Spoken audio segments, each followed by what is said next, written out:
Have you ever experienced that sickening feeling in your belly when things doesn't feel quite right?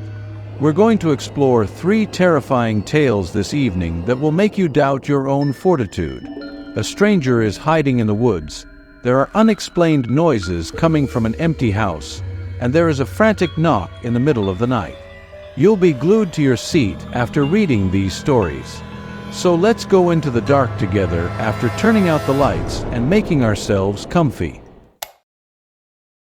Growing up, I was raised in rural Michigan. There was hardly anything to do. If you like staring at trees and crops and lots of alone time, that was the place to be. I got out of there as soon as I got a car and enough money to move. I'm not a nature hater or anything, but I'd pick being by a big city any day. My parents don't own that property anymore. They sold it 5 years ago. To describe it, it was a 3-acre property. The house itself was pretty big, and there was a storage building out back. I was 13 when this happened. My parents would leave me alone often at this age. They trusted me because I matured at a young age and had responsibilities on the property. It was a weekend, and I was playing Vice City on my PS2 in the living room when suddenly a loud metallic bang came from outside somewhere in the yard. I ran to every window I could to look outside. I didn't see anything until I got to the window looking out at the storage building out back. The door to it was completely open. I went immediately to grab the rifle from the closet and went outside. I made my presence known, shouting, "Who's in there?" To no avail. When I got to the door, I made it known I had a gun before looking inside.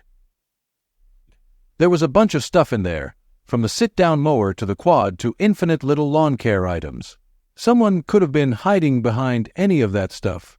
Even as a kid, I didn't scare easily, but at that moment, I got really unsettled. So, I closed the door to the building and went back inside the house. I locked the door and then sat at the window for the longest time, watching the storage building, expecting the door to open at any second. That door was heavy and impossible to just open by itself. It was simply a fact that someone came and opened it. Whether they were still inside the building, I wasn't sure. I decided to call my dad and ask his opinion. I went to the kitchen, to the landline phone, and called my dad's cell phone.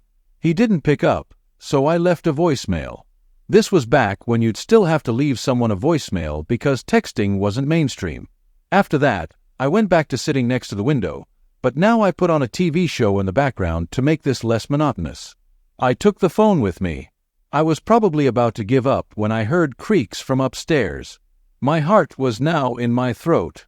I had to ask myself the big question. Was I working myself up, or was someone here? I had a serious guard dog mentality.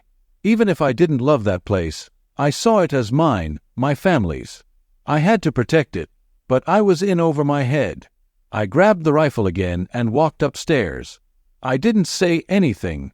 Calling out would only make a potential intruder know that I heard them.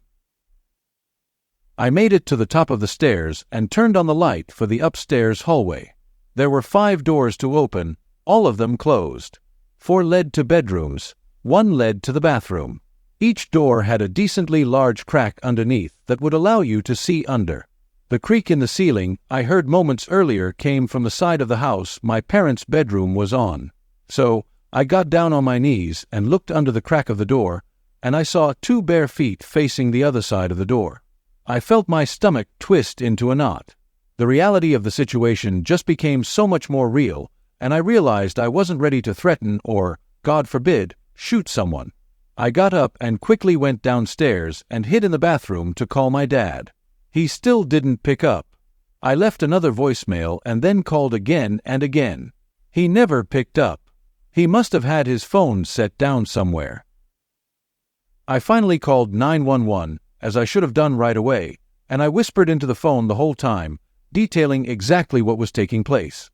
I was told to sit tight in the bathroom and not say a word. I heard footsteps coming down the stairs, and then they approached the bathroom door as if whoever it was somehow knew I went straight to the bathroom. The footsteps stopped outside the door, and there was a brief pause before a deep voice said, "What's up, kid?" I still remember the voice and those words so vividly. If I heard that voice today, I'd still recognize it immediately. I almost wanted to cry. That's how scared I was. I disobeyed what the operator told me and spoke. I said loud and clear, "I'm on the phone with the cops right now, and I have a gun." I put the operator on speaker as she was asking me if everything was okay. The man attempted to open the door, and when he realized it was locked, I heard him walk away.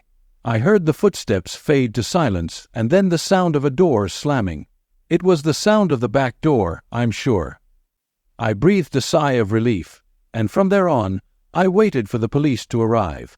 When they did, I felt like £1,000,000 just lifted off my shoulders.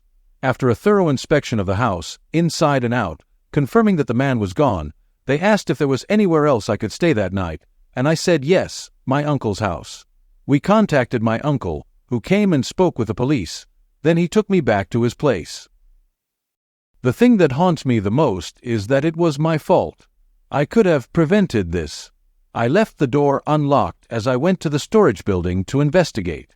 Clearly, that's when the man simply walked right into the house. Even with a rifle in my hands, I didn't feel safe at all. It was truly the most horrific experience of my life.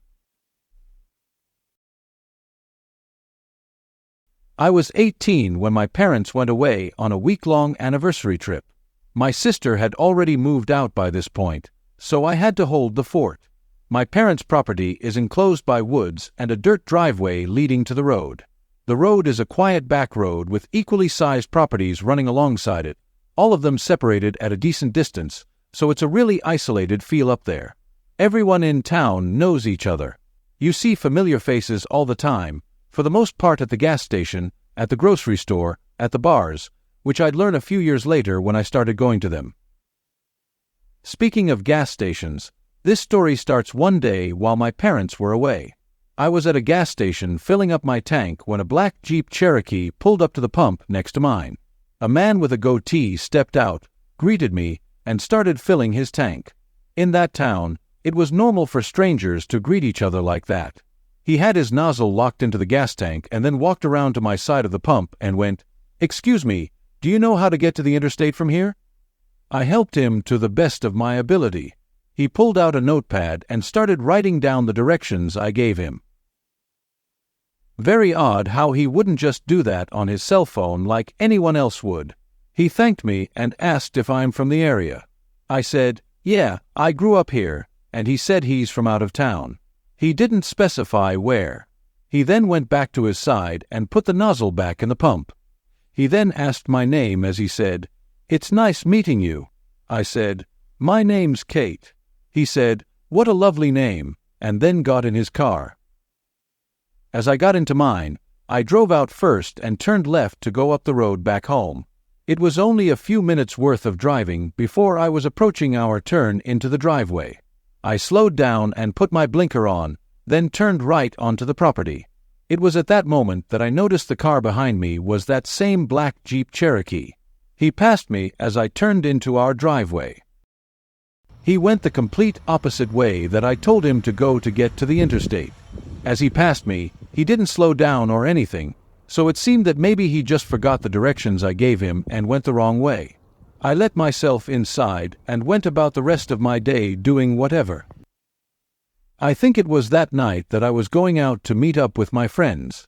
I stepped outside and walked to my car and heard the sound of footsteps nearby. Like I said, the house is enclosed by woods, and this was in the middle of the summertime. It could have been any number of animals, so I didn't investigate. I just got in my car and left. But when I got back home hours later and walked from my car to the house, a man's voice from out somewhere in the woods called out, "Kate!" I got the chills as I looked around and then, in a panic, rushed open the front door. I slammed it shut and sat on the couch to breathe. The neighbors all knew my name, but the houses are not on top of each other, so it's a bit of a walk, and there was no reason for one of them to call my name like that, like a creep, and not identify themselves.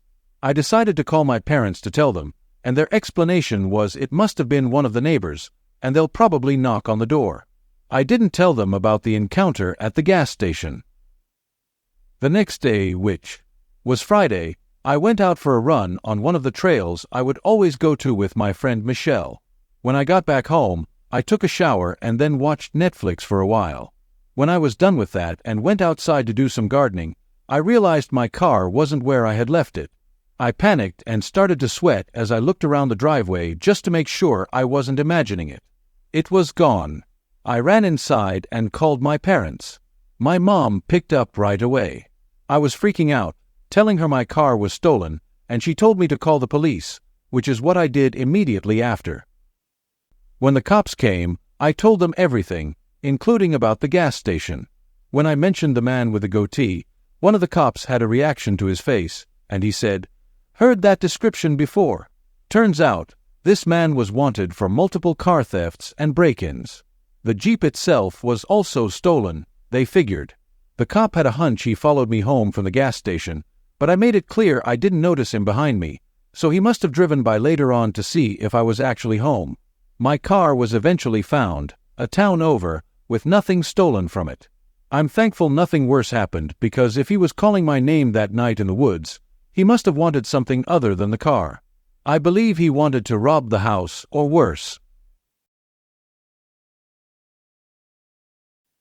I was 20, living alone in a new house I just bought in New Hampshire.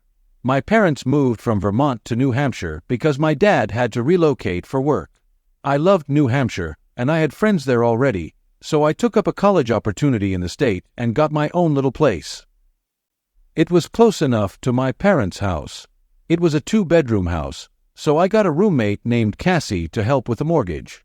Cassie worked a lot of late shifts, so I'd usually have the house to myself at night. One night, I was in bed when I heard the doorbell ring. I ignored it because it was late, and I was already in bed. After a few seconds, the doorbell rang again, and then a third time. I got out of bed and walked over to the door.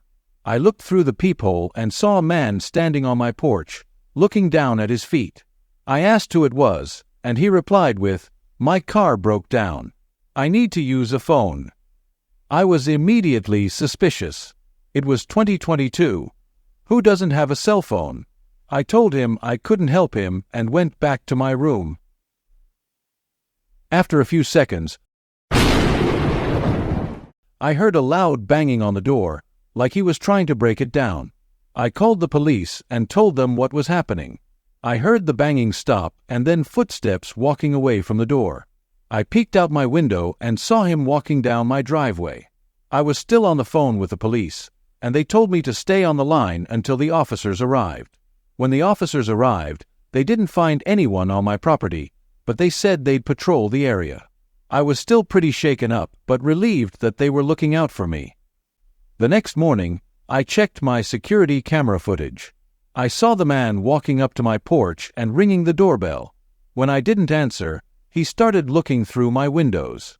He then tried to open the front door, but couldn't get in. After that, he walked around my house, looking for another way in. The footage sent chills down my spine. This man was determined to get into my house. I showed the footage to the police, and they said they'd keep an eye out for him. Cassie and I installed additional locks and security cameras around the house. A week later, Cassie was home while I was at work. She called me, panicking, saying the man from the footage was back, and he was trying to break in again. I told her to call the police and stay hidden. When I got home, the police were there, and they had caught the man. He was trying to break in through one of the windows when they arrived. It turned out he was a known criminal in the area, with a history of break-ins and assaults. Knowing he was caught was a huge relief, but it took a long time for me to feel safe in my own home again. The experience left me constantly on edge, and I made sure to take extra precautions to protect myself and my home from then on. If you've ever experienced a chilling encounter while home alone or have a horror story to share, whether it's your own or one from a friend or nearby place, I want to hear it. Send your complete story to my email. Your story might just be featured in an upcoming video.